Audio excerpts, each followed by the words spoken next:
Hello everybody, FinnCapp here. I would like to welcome you back to our newest video for Torchlight Infinite Season 10. In this video, I'm going to show you a T8 farming strategy focused around the Outlaw and Void Pirate mechanics. We're also going to be doing the Plane Watchers of the area since the shards are now bound and can't be sold. We will be doing all of them on 8-0. I didn't quite have the time or quite have the damage for 8-2 for the bosses, so they will all be done on 8-0. That being said, following suit from our last video, I will be running two separate tests of 100 maps. The first will include blue level Pactspirits, and the second will include higher level legendary and mechanic specific pets. This is again hopefully able to give you a good range of what you can expect to get while farming, and show you that absolutely yes, higher tier and higher level Pactspirits affect what you do get as far as the drop in your farms, but you can still absolutely farm without them and still make decent money. I will include a code for the Void chart, as well as all of my social links in the description below. I am a full-time streamer on Twitch, so do me a favor, please come by next time I live and say hi. I would appreciate it. And if you could do me one favor, if you haven't yet, please take a minute to give this video a quick thumbs up. Make sure and hit the subscribe button if you haven't yet, and turn the bell notification on so you can get alerts whenever I do post new videos. It is a huge help with the algorithm for me and the channel, and I would greatly appreciate it. All right, let's go ahead and take a look at the Void chart as well as what we're going to be running starting off for the Pactspirits. All right, we'll start with the Pactspirits themselves. For the beginning of it, what we did and what we're going to run is we are going to be running low value here, which again is going to be Happy Mr. Chunk, who is our flame fuel pet. We're going to be running the Sprouting Grass Purple Sand, which is going to be our compass pet. And then we are running the Weasel Cherry Blossom as our Ember pet, and this is run throughout everything. It doesn't change from this. It is this the entire way through for the first 100 maps. And as far as the Void chart goes, let's get popped in here and take a look. We'll go ahead and start out with our Profound Talents. We are going to be taking two. If you don't have all four of your Profound Talents, definitely take the Chaos Confusion cards first. We are looking in card chasing specifically for the ones for the Outlaw mechanic, and then take the second one if you have them. Keep in mind this does remove 4 attempts from it, so you only get 2, so make sure you can survive. If you're not going to take this one, there are a number of other options you could possibly put in here for star shards, or you could also come over and say get this one for a little bit more drop quantity as well. You could get an additional 5%, but these are the ones that I run for the farm itself. After that, we come in here and we are going to take the entire set of nodes here to force the Outlaw mechanic. We are then going to pick up all the nodes we run down here through drop quantity, pick them all up down here for the quantity, as well as coming up here, specifically going into and taking for tower supply caches that we're looking for. Once you're done with those, we come in here. We want to take the Whisper of Wealth. Depending on the pets that you have, you could also possibly make this a little better. If you have the Blacksail pet, which I don't currently have, you could go for armaments for trying to get for the hero memories. I don't have it, so I don't think it's good going for the memories. Without the pet, you're going to get a lot just to drop naturally, but we're definitely going to focus more on getting scraps and or the threads. Let your first couple of anchors that you get kind of guide your way. If you get, a nice, really high one for threads, try to focus those. Scraps, focus those. If nothing, you can also add quant or rarity, whichever works out best for you. Kind of play it by ear. This will be something that you'll just have to learn as you play through it. Once we're done with that, we are then going to come over here.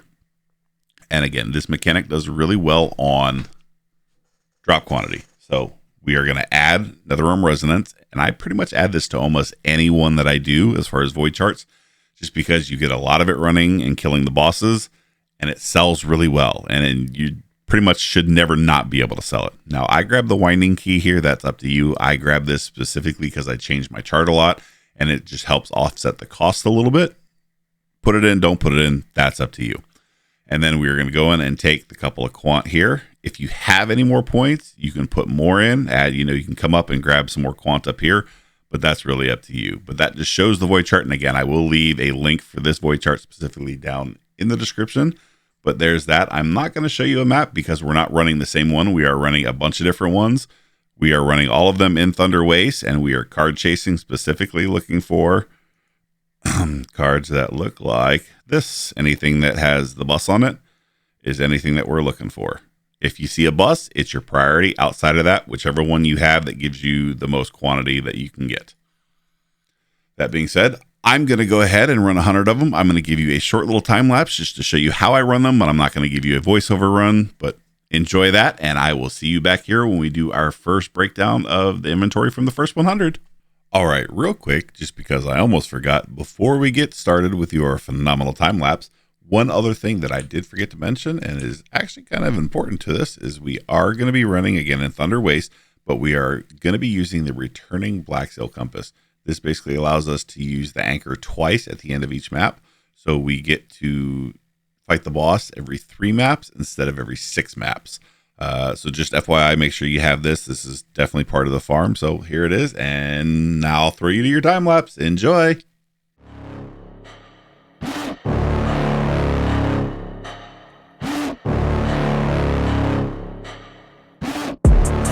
Inside of me, you better watch out if you ignite me's a road ahead of full prophecy to be the greatest beast the world has ever seen. I feed him every day like the bones clean. I feed him all the hate and he grows me, and he gets claws real big, pissed off quick. And if you cross him, you might drop dead. Metaphorically, of course, settling the score, never getting bored, loves the blood and gore, always wanting more, freedom from the source. They don't really understand until they feel the force departed. If you start shit, you'll be heartless in the darkness, torn apart quick. You left scars ripped, you'll be chewed up and discarded.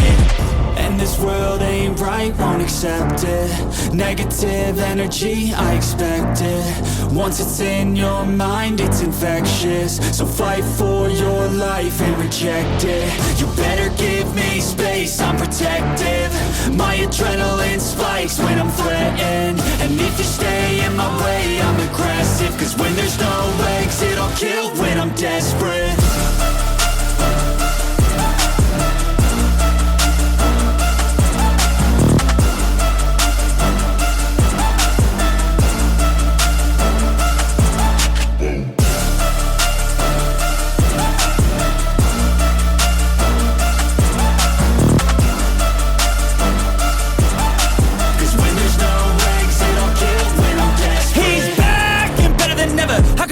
Adrenaline pressure, it's stormy weather, lightning, thunder, pouring weather. Yo, I'm a go-getter, try to do it like me, but I do it better. I got a mind that's clever, the beast inside is competitive as ever. I'm conscious, my subconscious, an accomplice to me. I promise the darkness, I can honest believe. But don't cross me, I might lose control of the lost beast. He's locked away inside with the key controlled by fight or flight. And this world ain't right, won't accept it. Negative energy, I expect it. Once it's in your mind, it's infectious. So fight for your life and reject it. You better give me space, I'm protective. My adrenaline spikes when I'm threatened. And if you stay in my way, I'm aggressive. Cause when there's no exit, I'll kill when I'm desperate.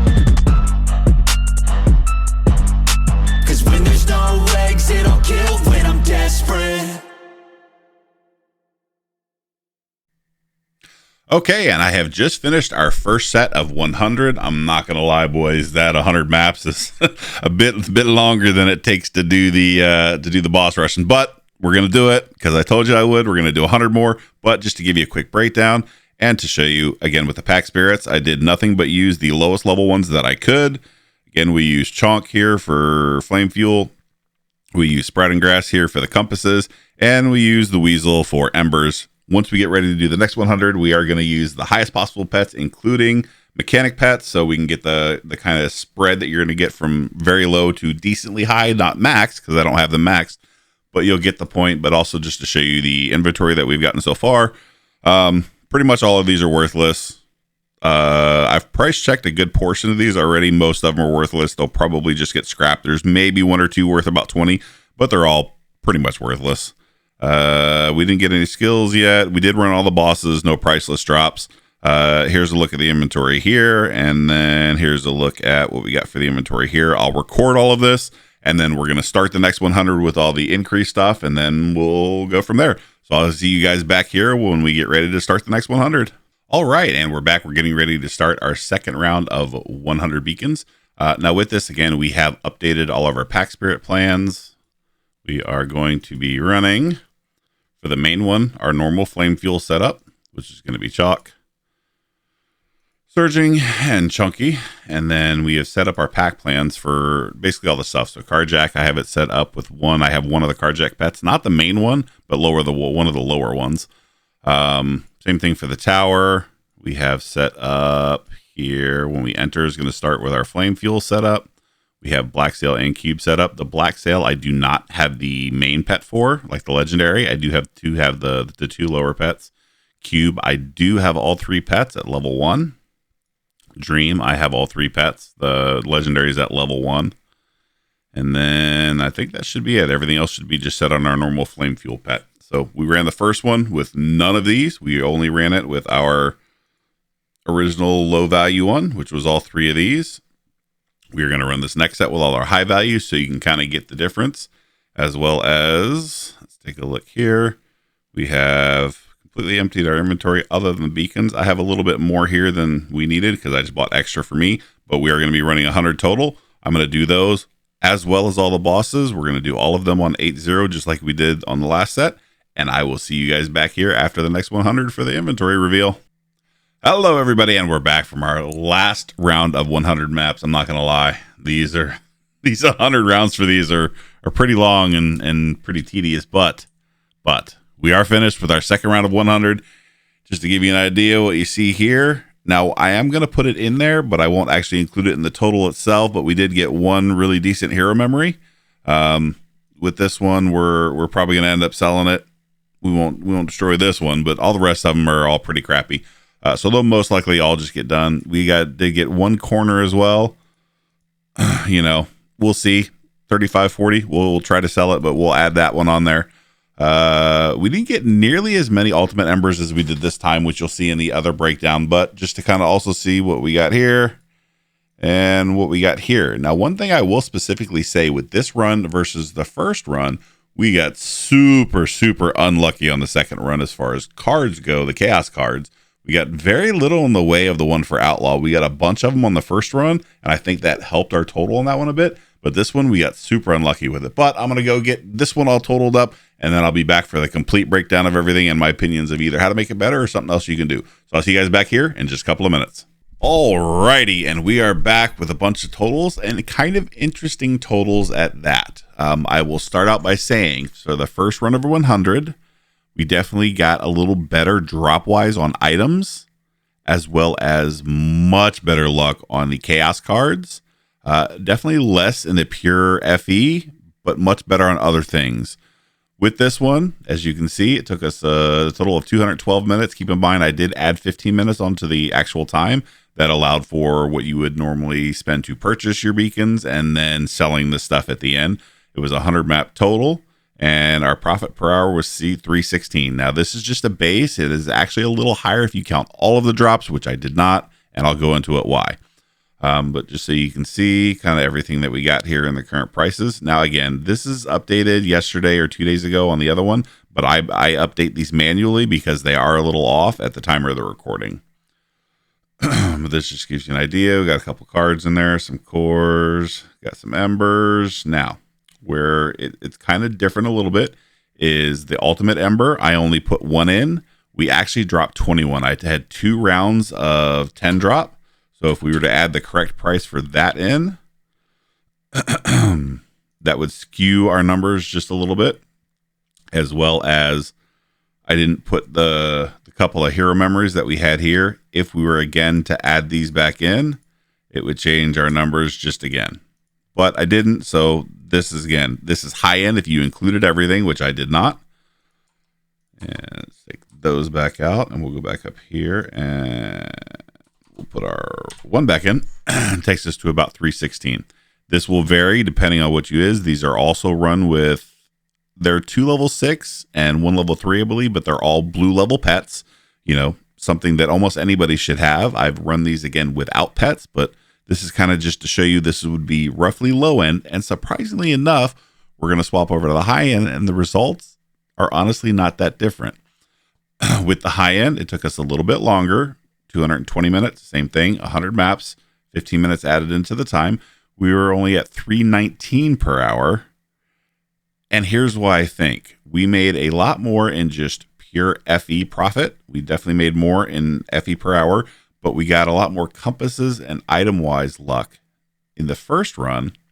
And this one was done with, you know, what legendary pets I had that I showed you just a little bit ago, as well as mechanic pets. So what little bit of pets I had for Blacksail, it switched over to that when we used the anchor. For Cube, it switched over to my Cube pets when we did that. So all mechanic pets, Dream. Anytime I encountered one of those, it switched over to those pets, and then back to my full flame setup for flame drops. This one, again, we got super unlucky for the cards. This thing does really well with the cards, the chaos cards, which is why we hunt after them. And we just got very few runs. I even reset the board a couple of times trying to get more. And it's just, they were far and few between. The first run, we got a ton of them. This one, we did not. So I definitely think that makes a difference. Again, so you're seeing base 319, just to give you a kind of idea of what all is here. And then again, this also has ones, big drops that I did not include. I'm going to put them in here real quick so you can see them, but not indicative to what you're generally going to drop itself. So these are kind of added bonuses in here, right? So we did drop 1 Corner Divinity and then 1 really good Hero Memory, which if we added both of those in would take our total much higher, but we're trying to get a baseline here. So what you can look at, this is no guarantee you're going to drop either one of these. The other stuff is pretty regular to drop. So this would take us back down to 319. All in all, it is more money than running T7 boss rushing. If you're willing to put in the time, again, these maps take a lot longer. I personally think it is worth it, but that's up to you. You can make just a little bit less and do maps a lot faster. If you want to just boss rush still in T7, I think this will take off in Profound, which I'm just getting to Profound. I'm not quite there yet. So if you want to do this in T8, you can. Boss rushing, I think, is just slightly less, but still really good in T7. I think this will take off a lot more and do much better in Profound. So if you are going to do this, I would highly recommend doing it in Profound. If you're not going to do this, honestly, boss rushing still looks really good. So I kind of leave it up to you. I'm just trying to give you the data of what my testing was. I hope this helped you guys out. I hope it gave you guys a little bit more information into it. I hope you guys are enjoying it. Again, my name is FinnCapp. Thank you so much for coming along with me on this journey. I look forward to seeing you in the next one. Okay, bye.